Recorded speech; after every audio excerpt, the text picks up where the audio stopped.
Dear subscriber, ఒకరికొకరం తోడుగా నిలిస్తే అందరం బాగుంటాము. హాయ్ ఫ్రెండ్స్, స్కిల్ అంటే self knowledge, improved logical level, స్వీయ జ్ఞానం తార్కిక స్థాయిని మెరుగుపరుస్తుంది. స్కిల్ అంటే నీ చేతి నిండా డబ్బు ఉంటుంది. ఆ స్కిల్ ని ఎలా సంపాదించాలంటే ఈ వీడియో పూర్తిగా చూడండి, లైక్ చేయండి, షేర్ చేయండి. ఫ్రెండ్స్, సహజంగా అందరూ ఒకరి క్రింద నెల రోజులు పనిచేసి నెల జీతం తీసుకుంటారు. అందులోనూ కటింగ్స్ పోగా నెట్ శాలరీ 70% లేదా 80% వరకు వస్తుంది. చిన్న చిన్న కార్మికులు, శ్రామికులు, కష్టజీవులు రోజు వారి వేతనంతో కాలాన్ని, జీవిత భారాన్ని కొనసాగిస్తూ ఉంటారు. వీటికి కారణము పేదరికం, సరైన గైడ్ లైన్స్ ఇచ్చేవాళ్ళు లేకపోవడం, లేదా మనకు మనం నేర్చుకోవాలని అనుకోకపోవడం, భయం కారణంగా, అమాయకత్వం వలన, ఫిజికల్ గా అన్ఫిట్ అవ్వడం వలన, మనలో ఉండే టాలెంట్ ని సరైన సమయంలో గమనించకపోవడము, స్కిల్ రాకపోవడానికి గల కారణాలు. ఈ కారణాల వల్ల చాలా మంది మన ముందు తరాల వాళ్ళు, మన సీనియర్లు జీవిత భారాన్ని మోసారు. మనకి వద్దు, జీవిత భారాన్ని తగ్గించుకుంటాము.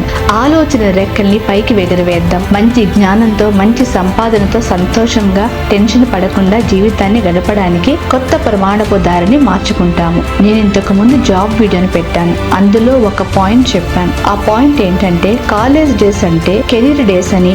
వీడియోని చూడకపోతే తప్పకుండా చూడండి. ఇప్పుడు అసలు కథలోనికి వస్తాము.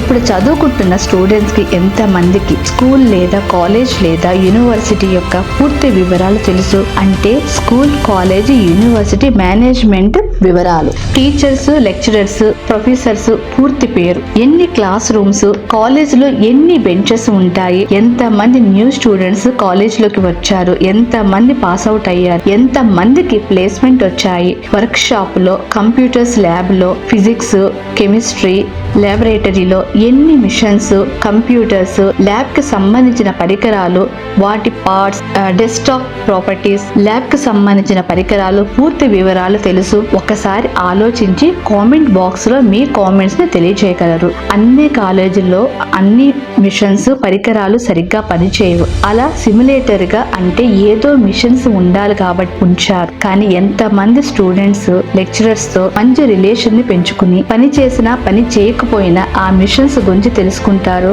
అదే ఆ కాలేజ్ ప్రక్కన ఉండే సినిమా థియేటర్స్ లో ఏ సినిమా ఆడుతుంది, ఆ అమ్మాయి ఎవరిని ప్రేమిస్తుంది, మాస్టర్ కి విగ్గుందా లేదా అని అడిగితే తక్కువని జవాబిస్తారు. హాస్టల్లో ఫుడ్ బాగోదు, వాటర్ బాగోదు, రూమ్స్ బాగోదు, స్ట్రైక్ చేస్తే సెలవులు దొరుకుతుంది, సినిమా, షికారు చేద్దాం అనుకుంటారు. కానీ తల్లిదండ్రులు కష్టపడి చదివిస్తుంటే ఆ కష్టాన్ని గుర్తించి చదువుకునే బిడ్డలు చాలా తక్కువ మంది ఉంటారు.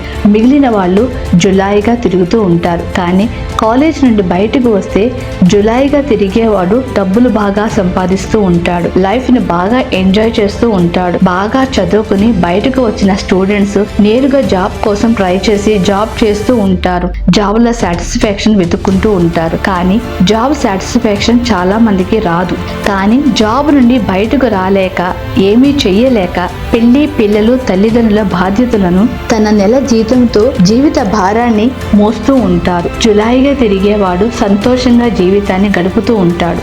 మిగిలిన కొంతమంది మనకు ఏమీ చేత కాదని, ఏమి చెయ్యాలో తెలియక కాలాన్ని వృధా చేస్తూ జీవిస్తూ ఉంటారు. బాగుపడడానికి, బాగుపడకపోవడానికి కారణము సరైన స్కిల్ లేకపోవడమే. తెలివితేటలు ఫస్ట్ ర్యాంక్స్ ఉంటే సరిపోదు. కాలేజ్ డేస్ నుండి నీ గోల్స్ ని ఎంచుకో. ముఖ్యంగా ఈ రోజుల్లో గమనించాల్సింది, ఏ పనినైనా త్వరగా టైంకి పూర్తి చేస్తాను అనుకోవాలి. నువ్వు electrical, mechanical, computer, mining, chemical engineer అయితే ఆ సబ్జెక్ట్స్ ని పూర్తిగా అర్థం చేసుకో. జీవితానికి ఉపయోగపడే చాప్టర్స్ ని కబడ్డీ ఆడుకో. అందులో నువ్వే తోపు కావాలి.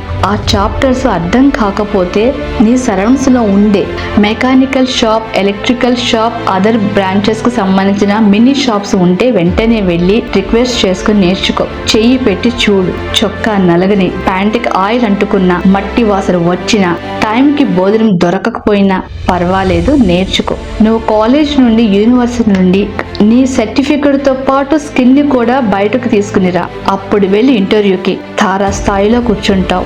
స్కిల్ తో మొదలుపెట్టు బిజినెస్ ని. నువ్వు కూడా ఊహించవు నీ స్కిల్ రిజల్ట్ అంత స్థాయికి చేరవేస్తుంది. అయినా అప్డేట్ అవ్వడం మర్చిపోవద్దు. చెడు వ్యసనాలు దగ్గరికి రానివ్వద్దు. ఎవరిని నమ్మొద్దు. ఎవరికి ఏ విషయము పూర్తిగా చెప్పొద్దు. పర్సనల్ ఫైనాన్షియల్ విషయాలు చెప్పొద్దు అంటారు, కానీ నేను ఎంత అవసరమో అంతే చెప్పాలంటాను. కానీ ఫ్యామిలీ మ్యాటర్స్ ఎవరికి చెప్పొద్దు. ఇంగ్లీష్ రాయడం, చదవడం, మాట్లాడడం రావడం కాదు, అనర్గళంగా మాట్లాడాలి. డ్రాఫ్టింగ్ రాయడం నేర్చుకోవాలి. నువ్వు రాసి పంపించిన లెటర్ ని చదివిన వ్యక్తికి ఆ పదాల యొక్క అర్థం తెలియక డిక్షనరీని వెతకాలి. ఆ విధంగా నీ లెటర్ డ్రాఫ్టింగ్ ఉండాలి. డిజైన్ మేకింగ్ పర్ఫెక్ట్ గా ఉండాలి. అందరితో రిలేషన్ మెయింటెనెన్స్ చేయాలి. క్వశ్చన్ వేయడం నేర్చు. కుల మత విభేదాలకు తావివ్వద్దు. మూఢనమ్మకాలు అస్సలు నమ్మొద్దు. ఆడపిల్లలు ముఖ్యంగా మీరన్నిటిలోనూ ముందుండాలి. ఈ స్కిల్స్ మీకు కూడా ఉపయోగపడతాయి. ధైర్యంగా స్కిల్స్ డెవలప్ చేసుకోండి, ముందు ఉండండి. ఎక్కడికి వెళ్ళినా ప్రాపర్ ప్లానింగ్, ప్రాపర్ కమ్యూనికేషన్ తో వెళ్ళండి. నీ స్కిల్ తో నువ్వు క్రియేటర్ గా మారాలి. కొత్త ప్రపంచాన్ని నువ్వే తయారు చేసుకోవాలి. చదువుకొని పిల్లలు, చదువు రాని పిల్లలకు నా విజ్ఞప్తి, మీరు కూడా చదువు లేదు, చదువు అవ్వలేదు, నేనేమీ చెయ్యలేను అని అనుకోవద్దు. ఏదైనా చిన్న పని చేయడం మొదలు పెట్టండి. నీకు పని ఇచ్చిన వ్యాపారి లేదా ఆసామి అదే పని 10 మందితో చేయి యజమానిగా దర్జాగా బతుకుతున్నాడుగా. ఒక్కసారి అతన్ని గమనించు.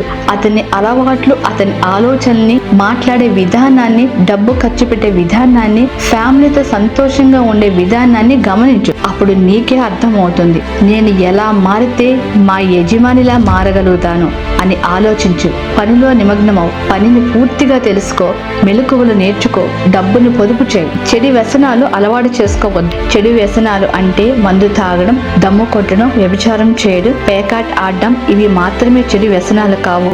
ఇంకా చాలా ఉన్నాయి. ప్రేమించి మోసం చేయడం, నమ్మక ద్రోహం చేయడం, దొంగతనం చేయడం, బెట్టింగ్స్ అమాయకులతో ఆడించడం, డ్రగ్స్ ని అలవాటు చేయడం, ఇల్లీగల్ దందా చేయడం, అమ్మాయిలను మానభంగం చేసి చంపడం, చిన్న పిల్లల్ని అమ్మేయడం, కుల మతాల మధ్య చిచ్చు పెట్టడం, ఇవన్నీ చెడు వ్యసనాలు. ముఖ్యంగా బాధిని, కుటుంబ సభ్యులను అనుమానించి ఇబ్బంది పెట్టడం కూడా చెడు వ్యసనము. కాబట్టి ఫ్రెండ్స్, మనకి ఇవేమీ వద్దు. నిజాయితీగా ఉండండి. నీ పరిజ్ఞానంతో నీకు తెలిసిన పని, నువ్వు చేయాలనుకున్న పని గురించి పూర్తిగా తెలుసుకో. అందులో ఎక్స్పర్ట్ అవ్వు. నీకు తిరుగుండు. పెద్దలు ఎందుకు ఈ మాట అన్నారో తెలుసా? సమర్థవంతుడు అంటే స్కిల్ పర్సన్ ఎప్పుడు వెనక తిరిగి చూడడు. అతని పయనం అభివృద్ధి వైపే. ఫ్రెండ్స్, ఒక మంచి మాట, అవకాశాలు రాలేదని ఆపక నీ పయనం, అవమానం జరిగిందని వెళ్ళకు అంధకారంలోకి. అనుకున్నది సాధించే వరకు ప్రయత్నించు. కాస్త ఓపిక పట్టు. నీ గమ్య స్థానాన్ని చేరుకోగలవు. జీవిత ప్రయాణంలో ఎన్నెన్నో మలుపులు ఉంటాయి. అంత మాత్రాన ప్రయాణం ఆపము కదా. జీవితం ఉన్నంత వరకు ప్రయాణం చేస్తూనే ఉంటాం. అలాగే నీ ఎదుగుదలకు నిరంతరం శ్రమించు. నీవే అందరికీ దిక్చూచి కాగలవు మిత్రమా.